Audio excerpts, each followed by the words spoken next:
Parmi les nombreuses associations de défense des animaux familiers, Richard Gachner, vice-président de l'une d'entre elles, prêche bénévolement à sa façon la bonne parole, de gala en gala et d'école en école.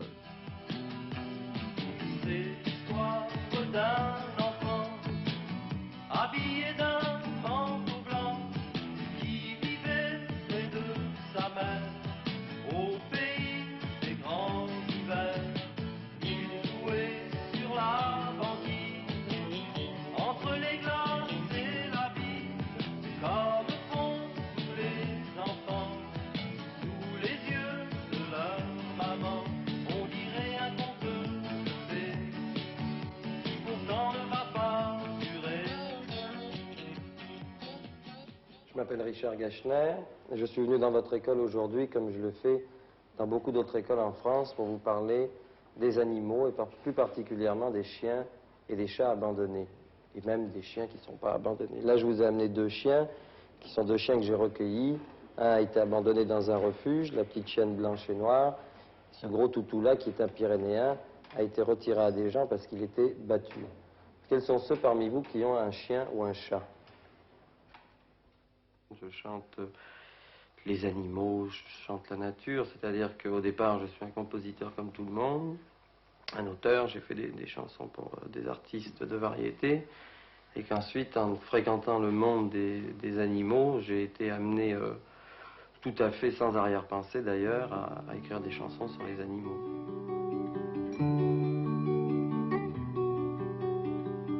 Vous qui pensez les aimer, aimez à les caresser. Savez-vous qu'ils ont un cœur? Savez-vous parfois qu'ils pleurent? Les chanteurs sont toujours bien acceptés dans la protection animale parce que... Est-ce que parce que nous sommes artistes? De toute façon, nous sommes toujours en moyenne, la plupart des chanteurs que je connais aiment les animaux, ont des animaux eux-mêmes.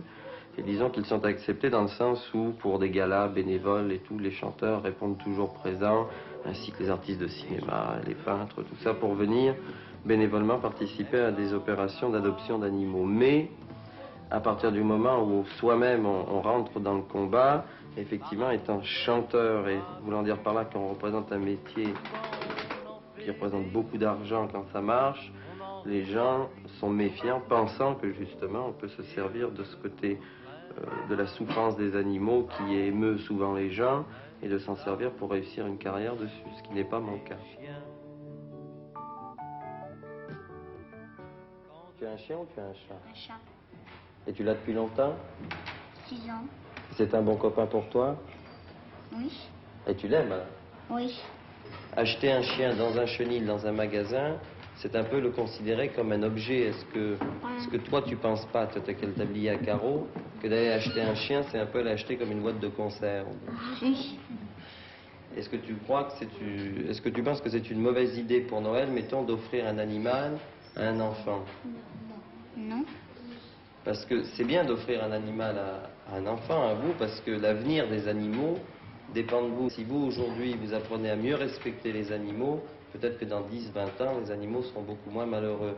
Tous les chiens, les chats qui sont abandonnés, que je trouve moi-même, je les amène ici, je leur refais une santé. D'abord, je recherche quand même s'ils n'appartiennent pas à quelqu'un quand ce sont des chiens qui ont été trouvés ou des chats. Et puis, si c'est vraiment des animaux abandonnés, ben, à ce moment-là, j'essaye de leur retrouver une maison, un foyer, des amis.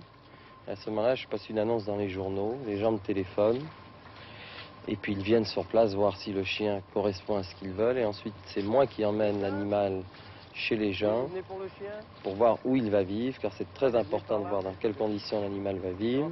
Ensuite, ils me signent un bulletin d'adoption par lequel je dis que je leur confie le chien, car je donne ces chiens. Je ne fais absolument aucune vente de chiens, je suis contre cela d'ailleurs. Et si j'estime, au bout de quelque temps, que le chien ne vit pas dans les conditions qui sont bonnes pour lui, à ce moment-là, il m'est déjà arrivé, je le fais, de reprendre le chien et de nouveau lui rechercher une nouvelle maison. Une bonne maison, puis une bonne, c'est-à-dire pas les changer tous les 15 jours si ça ne va pas. Est-ce que vous avez déjà eu des chiens? Non, jamais encore. Jamais eu de chien. Alors, ce que je voudrais savoir, viens ici, viens ici, viens ici. Parce que d'après toi, abandonner un animal, c'est un peu comme abandonner un enfant. Oui. Parce que l'enfant, c'est pareil qu'un... C'est-à-dire qu'il est sans défense. Oui, sans défense. Et quand il est tout seul sur la route ou quand les gens les attachent, et en fin de compte, se condamner un peu Ils sont méchants parce que pourquoi si les chiens ils seraient géants, ils pourraient nous attacher aussi. Ah, ça c'est une bonne réponse. Si les chiens étaient des géants, ils pourraient nous attacher. Il y a une chose qu'on dit comme ça aussi, si tous les lapins avaient des fusils, il y aurait beaucoup moins de chassage. Il m'en reste 7 à l'heure actuelle, qui sont des chiens qui ont beaucoup de mal à se réadapter dans un autre milieu, qui ont, disons, un peu prétentieux, mais qui ont beaucoup mis leur confiance dans moi et qui auraient du mal à me quitter, puis des chiens qui physiquement sont très déformés, et disons que les gens adoptent malheureusement souvent les chiens pour un côté esthétique, ce qui fait que ce qu'il faut voir dans un chien, d'abord, c'est le côté, c'est les yeux. Je dis qu'il faut regarder les yeux, et puis c'est là-dedans qu'on trouve le contact, l'amour avec un animal. Ces animaux qui sont difformes, eh ben, je les garde ici. Ils coulent des jours heureux jusqu'à la fin de leur vie, les chiens et les chats. Si cette histoire vous semble triste, savez-vous pourtant qu'elle existe, que par le monde chaque jour, des milliers meurent sans amour. Si tout homme qui a un cœur aide son frère dans le malheur, alors donnons-leur chaque jour un instant de joie et d'amour aux chiens. Alors donnons-leur chaque jour de notre joie, de notre amour. Ils le méritent bien.